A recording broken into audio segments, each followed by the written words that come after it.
and Mr. Loret Santos, Chief of Staff of the Honorable Mayor Punsalan of the Municipality of San Simon. Bakit ka nag-represent na naman na ikaw ay Chief of Staff? Mr. Chair, hindi ko po alam na meron pong ganong, nandun na po kasi ako no? Na Ito na naman, kaya dapat ka lang makulong Lahat ng kasinungalingan, gusto mo nang ibenta sa amin. Hindi mo maibebenta lahat sa amin yan. Yung pong mga kasagutan ni Mr. Loreto Santos at saka si Mayor Ponsalan ay nagbabanggaan. Kitang-kita naman natin from the minutes of the previous meeting which I have at ngayong hearing na ito. May respectfully move, Mr. Chair, that we cite them in contempt. Second the motion, Mr. Chair.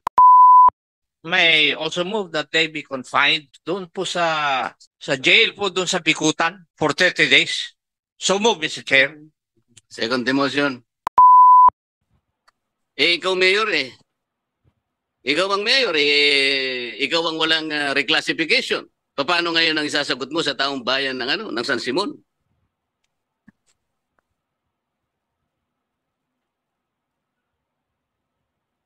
Mayor?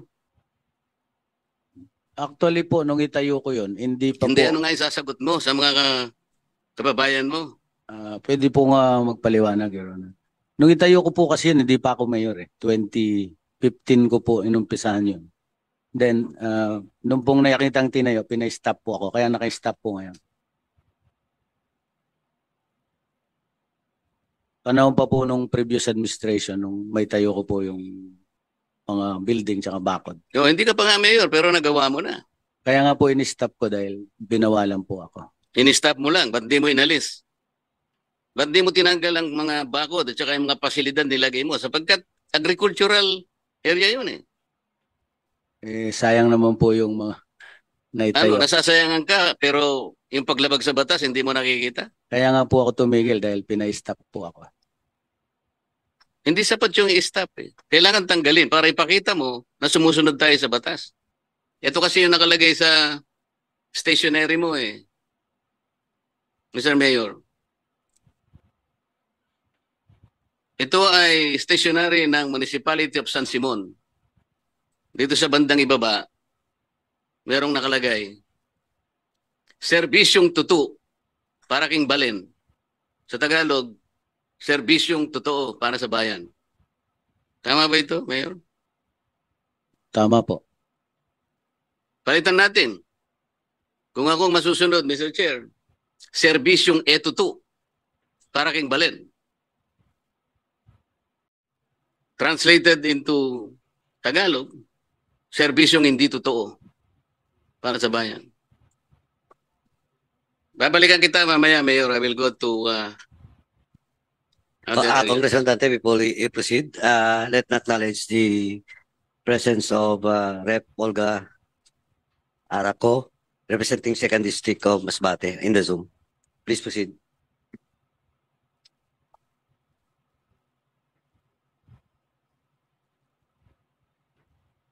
Engineer Bonus, balikan kita doon sa kanina ay natumbok na 5 samples ng construction contracts na dumaan sa iyong opisina.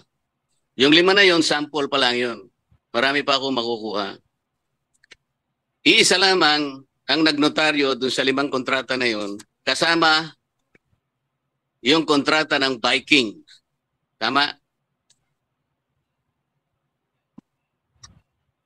Napatunayan na natin nung nakaraan ay yung kontrata ng Vikings na pinalit mo sa Ping-Ans ay ninotaryo rin ni Oscar B. Collis. So kasama nung 5 pa na pinakita ko nung nakaraang hearing, iisang tao di kuno ang nagnotaryo, si Oscar B. Collis. Si Oscar B. Collis is non-existent, bogus na tao kung sino man. Ngayon, ang itatanong ko sa iyo, sino ibang inuutusan mo na magpanotaryo sa taong yun? Kung tao man yun. Actually, Your Honor, wala nang actually kasi hindi naman actually ito being the back chairman po kasi, ang umahawak po ng mga documents is the back secretary. So, look out ko po kung mga minomonitor ko po yung trabaho ng back secretary. Sino nga nagpapanotaryo? Actually po, yung pong inutusan po namin kasi, through our back secretary, yung Romeo Dagdag. Siya yung nagpapanotaryo. Siya pong inuutusan namin. Oh. Nasaan siya? Nandito ba siya ngayon? Actually po, namatay po siya last year. Namatay o pinatay niyo? Hindi po. Kanino siya? Iyon ang palaging. Madam Koa, ano bang dates lahat ng mga kontrata na yon bago pa namatay yan? 2009 po.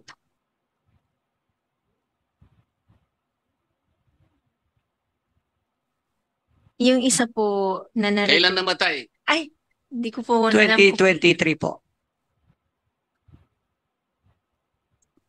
July 28 po yung notary po. No, July? isa po. Yung isa po, July 28 po. 2020 po. 20? 20.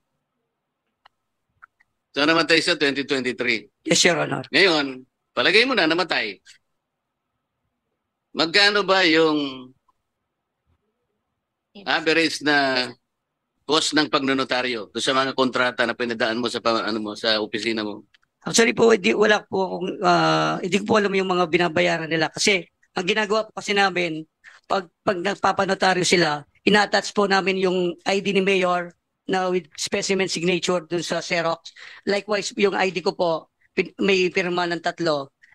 Ina-attach po dun sa... Pero sinasabi nyo nga doon, kayong dalawa ni Mayor personally appeared before Oscar B. Collis. Pero ang totoo niyan, To yung be mga honest ID po, lang ninyo ang to be inyong honest po, Your binibigay. Honor. To be honest with Your Honor, hindi To be what?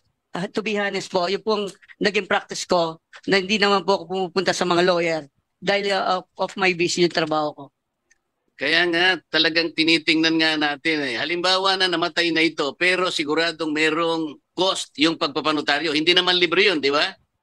Binabayaran po yun. Oh. Attorney Canlas, ano yung average na sa San Fernando kapag ikaw ay nagpapanotaryo? Sino po ba yung mga where's the legal officer of the Sangguniang Pambayan? We have our provincial legal officer po, si Atty. Penosa. Can we extrapolate the average cost of having a construction contract document notarized? Yes, Mr. Your Legal Honor. Officer? There's a schedule of fees, Your Honor, passed by the IBP Pampanga chapter. If I may check, Your Honor, please.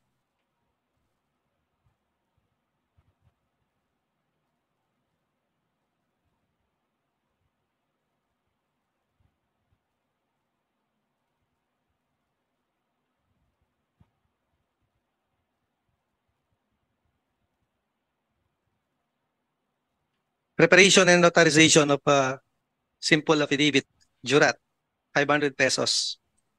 Authentication of documents or statements, 300 minimum or 100 pesos per page, whichever is higher. Ito, attorney, kasi construction contract, hindi jurat ito, acknowledgements eh. Yes, Your So Honor. magkano yun?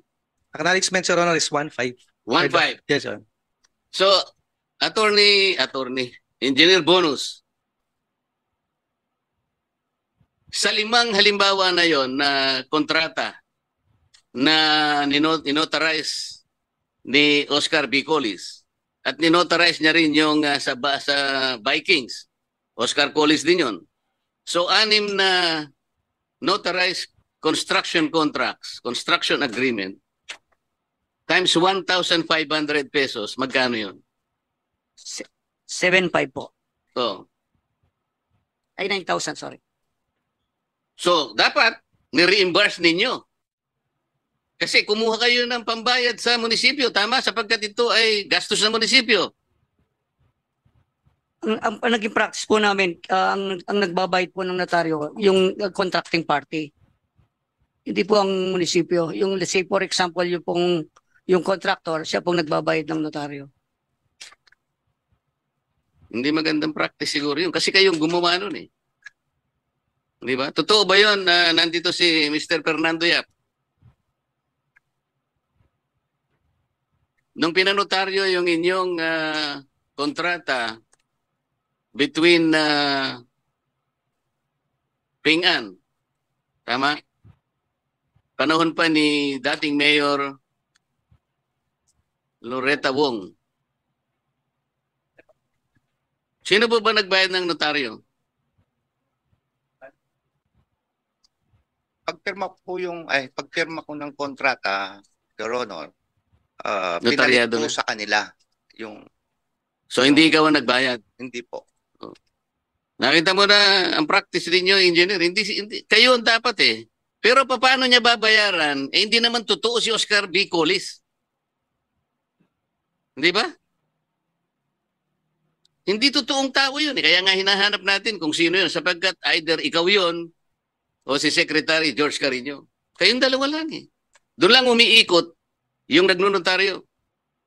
Kasi uutusan mo yung namatay na tao, gagamitin niya sa sasakyan mo, after 10 minutes, babalik sa'yo, notaryado na. Alam ko eh, may nagsabi sa akin. Totoo hindi? Hindi po totoo yung kasi dahil hindi naman po ako nagpapagamit ng sasakyan ko sa mga nagpapanotaryo. So, hindi mo alam na itong mga pinanotaryo mo ay bogus, mga falsifikado ng mga construction contract. Yung pong, kaya nga po nagpapasalamat ako sa Congress na at least nalaman ko po na dapat aware ako po sa pagnonotaryo ngayon. Dahil nga po sa lumitaw na yan, kaya po nagpapasalamat po ako. Ngayon mo lang nalaman na hindi totoong tao si Oscar B. Colis? Opo, to tell you honestly. Gusto mong maniwala kami sa'yo? Madam Auditor, COA, anong gagawin niyo sa mga kontrata na falsifikado na pinatupad ng San Simon?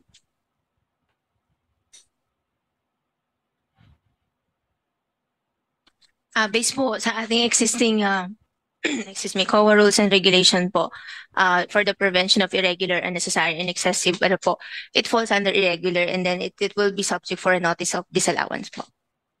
Kung it be found irregular po.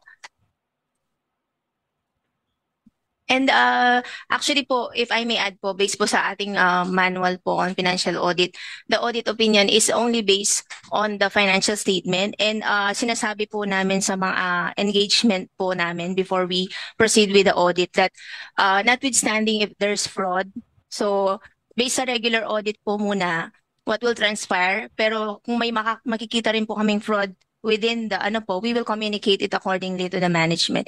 And so far, po, based on our audit, we use the presumption of regularity. No po, pag po nakita po namin yung documents that it is in order, it is presumed regular po. Otherwise, sabi nyo nga po, if there are complaints, we really dig deeper po pag may mga ganun po. Since, yun po. Anong gagamitin mo? Presumption of regularity? Sinasabi na nga natin, yung Oscar P. Colis is a fictitious, non-existent, bogus lawyer. Inamin na nga rin nila eh. Okay po. So, What do you mean presumption of regularity? Your Honor, sorry po for that. I just missed the idea. So, Ngayon po napatunayan na natin na itong mga kontratang ito, 6 lahat, dumaan sa munisipyo ng Pampanga, ng San Simon. Anong gagawin ninyo? Falsifikado lahat ang mga kontrata sapagkat it was notarized by a non-existent, fictitious, bogus individual. it is presumed irregular po. And then, hence, it is an appropriate audit notice, which is a notice of disallowance. If warranted po, will be issued po. So, we will account for it po. Mr. Santos, ano po yung personalidad ninyo para magsalita po kayo doon sa council?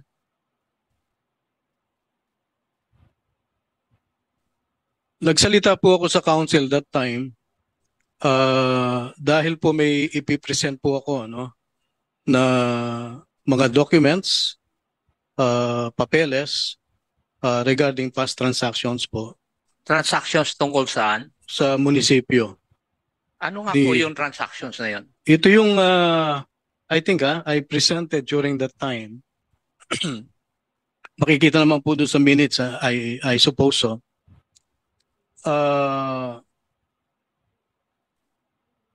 Papeles about, I think,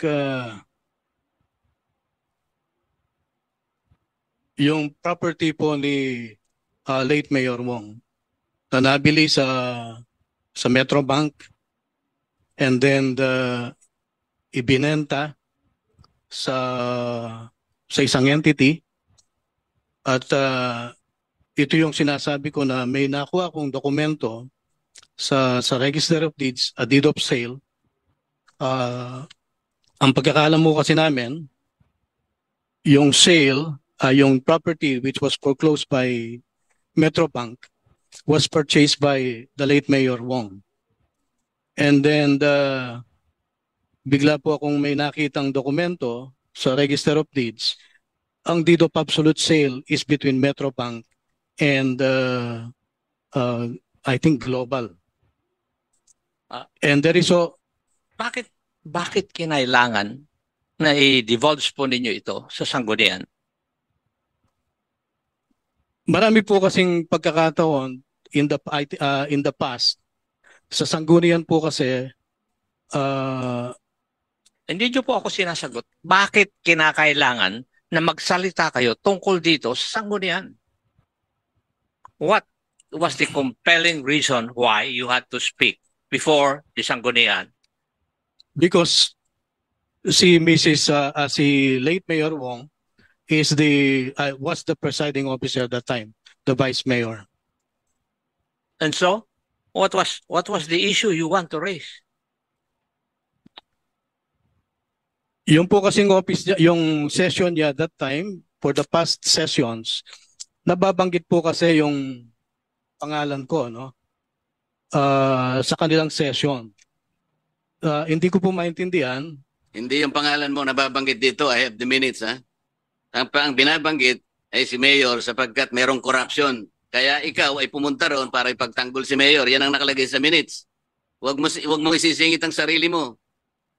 That's why I'm asking you, Mr. Santos. Kasi a while ago, I was given the impression na kayo po ay inutusan ni Mayor. That is why I was asking, ano yung personalidad ninyo para magsalita po sa harapan ng konseho? Nahirapan ka ngayon. Ano ang personalidad mo? Why do you have to speak before sanggunian? Now, kung inaamin mo lahat yung sinasabi kanina na nandun sa minutes, ikaw ay representative ni Mayor. And what right have you na mag-represent ng Mayor? When in fact, in the previous hearing, hindi mo inaamin na ikaw ay empleyado ng munisipyo. That is correct, Mr. Chair. What is correct? Hindi po ako empleyado ng munisipyo. Pero hindi mo pa rin sinasagot yung katanungan ko, ano ang personalidad mo para magsalita for and behalf of the Mayor? Sabi nga ni Honorable Marcoleta, hindi na nababanggit yung pangalan mo. Ang pangalan ni Mayor ang nandun. Tapos ikaw ang appear doon. Tapos sasabihin mo sa akin, walang dahilan. Mr. Chair, I think yung sinasabi ko po, yung mga past sessions po, hindi po yung particular session na yon. Ano po yung nasa past session? Hindi mo pa rin sinasagot yung katanungan ko eh. Ano ang personalidad mo para magsalita sa sanggunian? Meron bang membro ng sanggunian dito nung panahon na yon? Councilors, please. Please. Nakapag-take vote.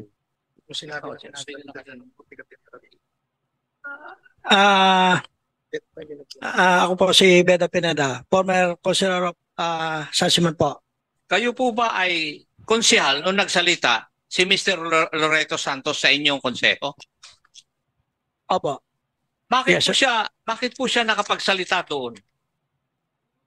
Actually po, ang natatandaan ko po, ang nangyari po sa konseho binabanatan po ang aming former mayor po. Tama po yung sinasabi ni Honorable Marcoleta. Ang pinag-uusapan doon sa konseho, doon sa alleged na corruption na ginagawa po ni Mayor. Opo, yung pong nakaraan, yun po yung that time po nung hindi pa po ako councilor noon eh. Nung pagkaupo po ni Mayor JP po, dahil hindi po magandang kanilang relasyon po, si Mr. Santos po, at nag-appear po sa aming sa konseho po, rene-represent po ang aming mayor po, si Mr. Ponsalan po.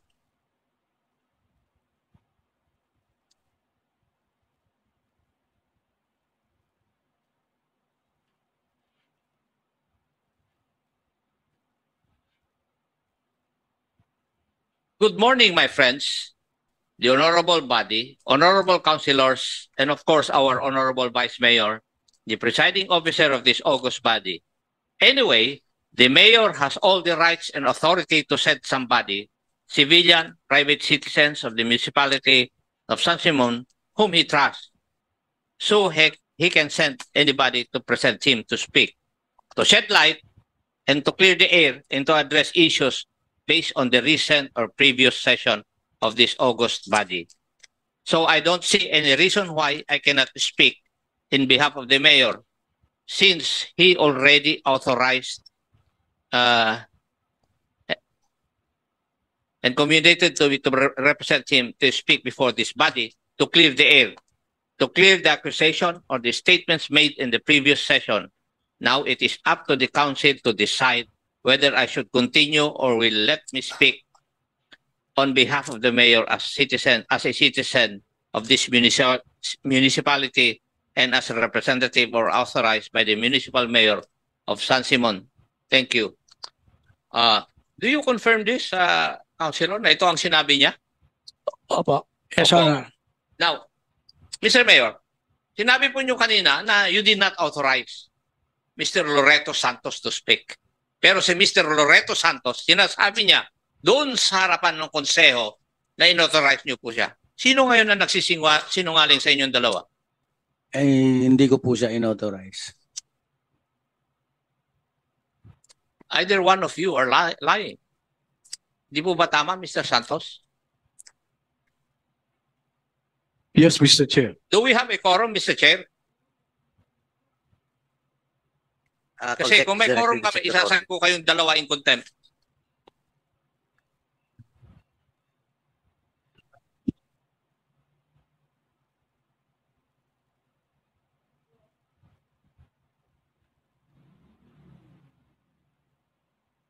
Telling the truth eh.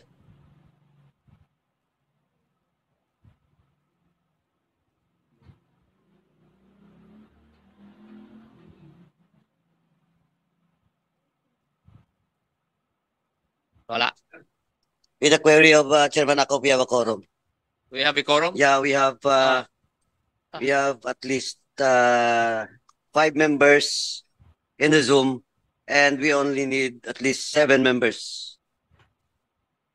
to have a quorum. Please proceed, Chairman Akop. Yes.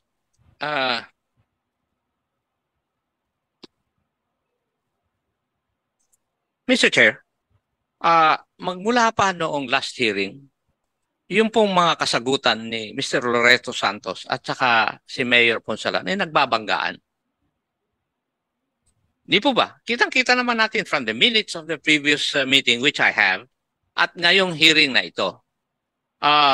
Sila po ay hindi sumasagot ng totoo at nagtatakipan. Now, to give or to, shall we say, to protect the dignity of this committee, may I respectfully move, Mr. Chair, that we cite them in contempt pursuant to Section 11 of our Rules of Inquiry. Second the motion, Mr. Chair. Before I rule with the motion, the second motion of Congressman Dante, let me again ask Chairman Akop, what is the particular provision that both Mr. Ponsalan and Mr. Loreto has violated? The Section 11 of our rules, and for continuously not answering or lying to this committee. Mr. Chair. For lying. Okay. Anyway, there's a motion to cite in contempt Mr. Ponsalan and Mr. Santos. Duly seconded. Any objection? Please check the Zoom. Members in the Zoom. For the information of the members of this committee, present in the Zoom is Rep. Ivan Quinto, Rep. Arnold Panaligan, Rep. Sani Lagon, Rep. Olga Co, and Rep. Jojo Garcia Jr. And they signified that they voted yes for the motion of Chairman Akop. And of course, Congressman Adjong also voted yes. So, any objections? Hearing none, the Your motion Honor, is carried. pwede po akong magsalita.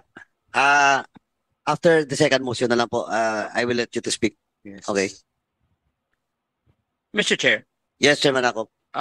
may I also move that pursuant to Section 11, Paragraph C,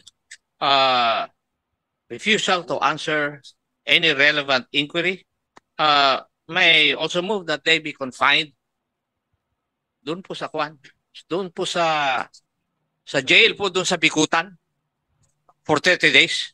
So move, Mr. Chair. Second the motion. For how many days? 30 days. 30 days. Okay, there's a motion to detain Mr. Loreto Santos and former Mayor Abondio Ponsalan to be detained for 30 days in Bikutan. July seconded. Any objections? The chair says none. The motion is carried. The Sergeant at Arms is directed to escort after this hearing Mayor Ponsalan and Mr. Loreto Santos. Yes, Mayor Ponsalan. Your Honor, no, in the honorable and the honorable members of the committee. Doon po kasi sa sinasabi niyo ako po ay walang control kung sino man po ang magsasalita doon sa session, no? And I never authorized officially or to commentary na inauthorize ko po si Mr. Santos. At I have no control kung sino po yung pinapayagan ng sanggunian para magsalita doon. Alam naman po natin ito, no? We have the same concept being you are the House of Representative, no? And the President have no control during your session, just like the Mayor and the Sangguniang Bayan. So wala po akong control doon sa mga taong pumapasok doon sa session. So kung ano man po yung nangyayari doon, ay wala po akong kinalaman. Siguro po alam naman natin to. No, the Chief Executive is separate, no? We have an equal power po, no? Hindi natin pwedeng pakialaman yung legislature, hindi rin pwedeng pakialaman yung executive and the judiciary. Meron po tayong kanya-kanyang power, no? Sinasabi ko lang po to at alam ko mas alam niyo po to, mas marunong po kayo sa akin. I have no control in session during the session of the Sangguniang Bayan. Kung sino man po yung nagsasalita doon, wala po akong control. Igamitin man po yung pangalan ko. I keep saying to the people of San Simon, hindi ko po ino-authorize kung sino man maging empleyado o pribado na gamitin po ang aking pangalan. Andiyan po yung mga negosyante dyan, nakakausap ko. Real Steel is there. Wala po akong ginagamit na tao para i-represent ako. Even sa mga meeting ko po sa mga businessmen, sa mga publiko, no? Kaya ako po, maapila. Alam po natin, I have no control to the Sangguniang Bayan kasi hindi ko po sila pwedeng diktahan. Kung during the session, wala po ako, di po ako pwedeng mag-attend. Alam niyo po yon. So ako po ay maapila, no? Hindi ko po control ang aming Sangguniang Bayan. At we have separate power. Alam po natin lahat ito. At yan po ang aking inaapila sa Honorable Chairman at sa committee, no? Sana po maging maunawain tayo. Tayo po ay lahat naman, no? Kayo po ay nasa Congress. Naintindihan po natin kung ang ating mga trabaho. Ang Pangulo, kung hindi po iimbitahin, hindi po pupunta rito. No? Nagsasabihin mo ba kami, Mayor? Hindi po. Ako po ay humingi ng pangunawa.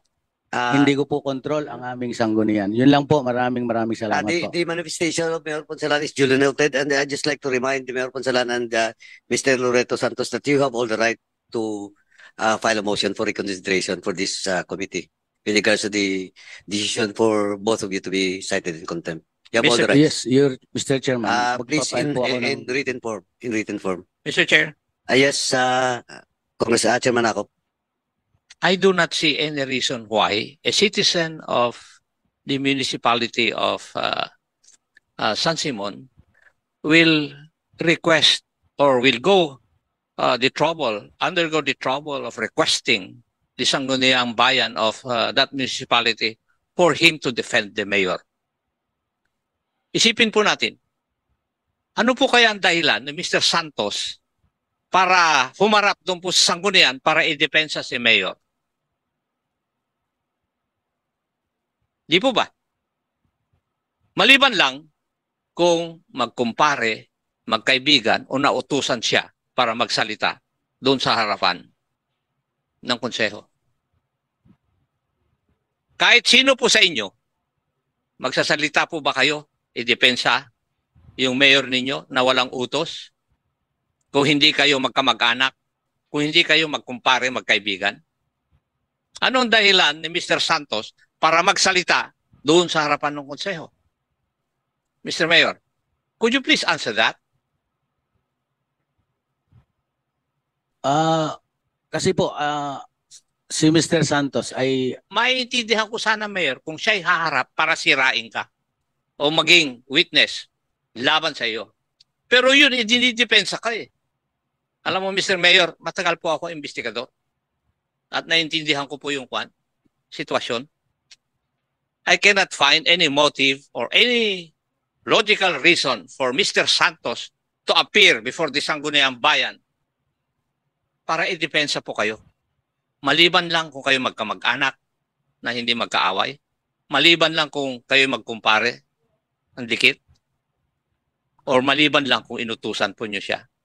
Marami pong salamat, Mr. Chair. Thank you for the manifestation, Congressman Akop. Mr. Chair, Kung Dante, is I it am not related to the contempt Yes, order? Please proceed. just a rejoinder. I'm not convinced with the explanation of the mayor. Dito pa lamang po sa calendar of business. Mr. Peda Pineda, nandyan po kayo kanina. On other matters, nilagay po ninyo sa calendar of business, appearance of Mr. Loreto B. Santos representing the office of the mayor. Yes, Your Honor. Kayo po ang gumawa nito, chinek nyo to, at ang nag-prepare nito si George Carino, Sangguniang Bayan Secretary.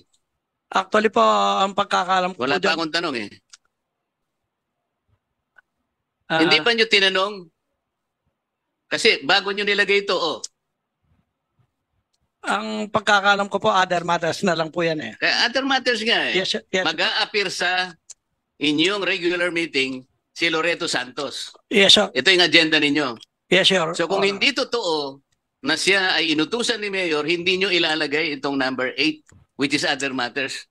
Meron ka namang paraan para tanungin mo eh. Actually po, hindi ko po nakausap si Mr. Santos po eh. Ang nakita ko na lang po sa calendar of business namin po, yung other matters po, mag-appear po si Mr. Santos po. Siya pong pumunta. Kaya nga, pero dahil ikaw ay kasama naman sa regular meeting, hindi ba ini-insist ng presiding officer, ayaw niya sana na mag-appear si Mr. Santos? Hindi ba? Nandun ka eh. Hindi po. Actually po, ako po, sasabihin ko po ang totoo. Kasi po, yun pong hindi nila pagkakaunawaan po ng ang aming pong vice mayor at ang aming pong mayor. Parang ano po eh, yung San Simon eruption. Parang yung Pinatubo eruption po. Parang bibirain po ang aming vice mayor po.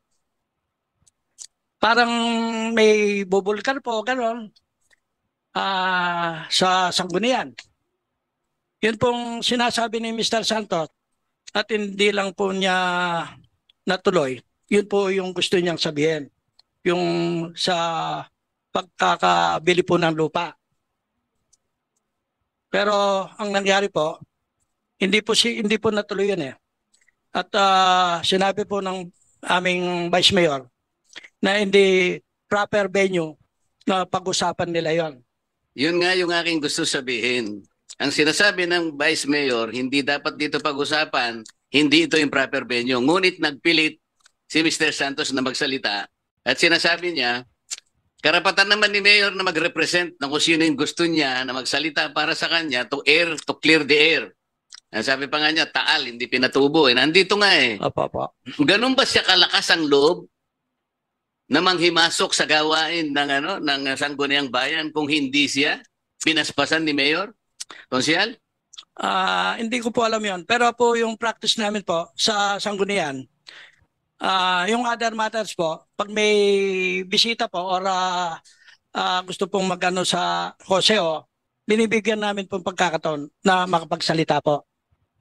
Pero ang sinasabi niya, magsasalita siya in representation of the mayor. Ito yung pinag-uusapan natin. Opo. Ngayon, sinasabi kasi ni Mayor na hindi niya inutusan.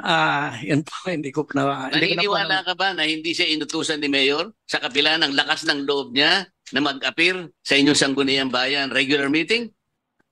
Sino ba siya? Kung hindi siya inutusan ni Mayor, bakit naman kayo pumayag na magsalita siya ng ilang... Ang haba ng pinagsasabi niya rito. Siniraan yung Vice Mayor at pinuri naman si Mayor Punsalan. Kung hindi siya inutusan, ganun ba siya? Ganun kalakas ang loob? Hindi ko na po alam yun, Your Honor. Pero kami alam namin. Kaya tama lamang po yung motion kanina ng aking kasama rito sapagkat exasperated na kami rito eh. Takipan na ng takipan. Mr. Chair, hindi lamang po kasi yun eh. Hindi lamang yung pag-appear ni Mr. Loreto Santos sa inyong sangguniang bayan regular meeting, nag-attend pa siya doon sa Committee on Land Use, Zoning, Housing and Urban Development held on August 14, 2020 sa special session sa session hall ng Capitol Building sa San Fernando. Ito po, Mr. Chair, sa first page pa lang nitong minutes ng meeting, nandiyan naman si Honorable Ananias Canlas Jr., siguradong alam niyo ito. Isa po sa presente dito, present kanya, Loret Santos, Mayor's Chief of Staff. Ito po, minutes po ito eh. Do you deny this, Mr. Loret Santos, na nag-appear ka doon sa meeting ng Committee on Land Use, Zoning, Housing and Urban Development? August 14, 2020. Do you deny this? No, Mr. Chair. Okay. So dito Nag-appear po po, ako dyan. ang representasyon niya, Mr. Chair, Mr. Loret Santos, Mayor's Chief of Staff. Nakita mo naman. O, pagkatapos, ang sabi ni, in-acknowledge naman ni Honorable Canlas, ang sabi rito, among others, before I continue, I would like to acknowledge the presence of the following. Mr. Carl Bareng, Local Legislative Staff of San Simon, the Honorable George M. Carino, former Mayor Councilor and now Secretary of the Sanggunian of the Municipality of San Simon, and the Honorable Romanuel Santos, Municipal Councilor, and Mr. Loret Santos, Chief of Staff of the Honorable Mayor Punsalan of the Municipality of San Simon.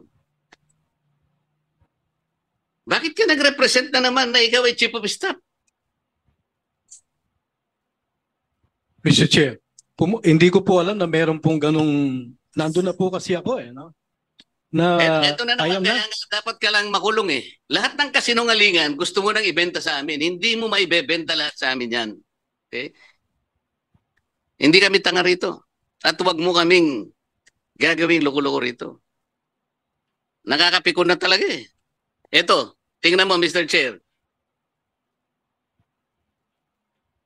Dito sa isang pahina, the Honorable Canlas repeatedly asked Councilor Santos whether the certified copy of the deed of sale was presented before the ratification ordinance.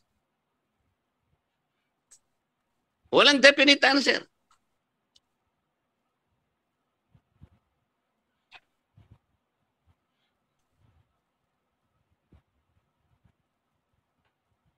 Dito po maliwanag na yung deed of sale and titles were shown through cellphone and were alleged. Nandito po, wala si acting mayor, ano? Ang sabi po kasi nila, when they, nung pinag-uusapan nila yung ratification ordinance in regard to the sale of those lots allegedly to expand the municipal hall of San Simon, nandun na raw yung kopya ng deed of sale. Ang totoo nun, Mr. Chair, wala. Sapagkat pictures of the deed of sale and titles were taken or shown through cellphone ni Romanuel Santos, allegedly taken before the session, February 20, but the photo indicated in the cellphone was taken on March 2 at 4:21 p.m.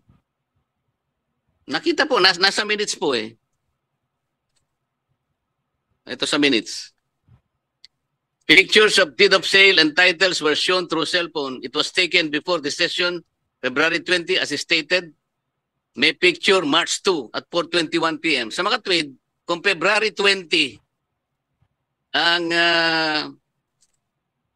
ordinance ratification, nakuha lamang ni Vice Mayor Romanuel Santos March 2. Wala pa talaga. Ngayon, ang pinag-uusapan natin dito, Mr. Santos,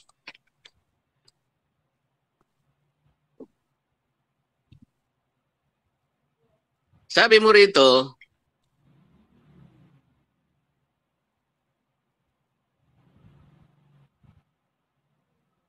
tanong ni Honorable Canlas, yung pinasabyan kanyan, bungsod na nitang dakal magangkin king Gabon. Kasi may litigation kasi yung lupa, Mr. Chair. Ang sagot ni Loret Santos, naman magangkin on the whole property. They just would like to get the rightful share, kaya naman miras laking court. So more or less, balumia ating pisasabihan. Nino makibalong ating pisasabihan ng usgado? Tanong ni Honorable Canlas. I think even the councilors, all of us, and the mayor, ating information makanita. So lahat pala, silang lahat alam nila na merong kaso pala yung lupa. Mr. Chair. Ngayon, ang tinatanong ko po, bakit nakakapag-attend si Mr. Santos?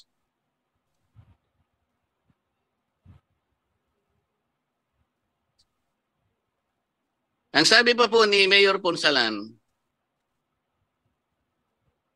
ito po kasi,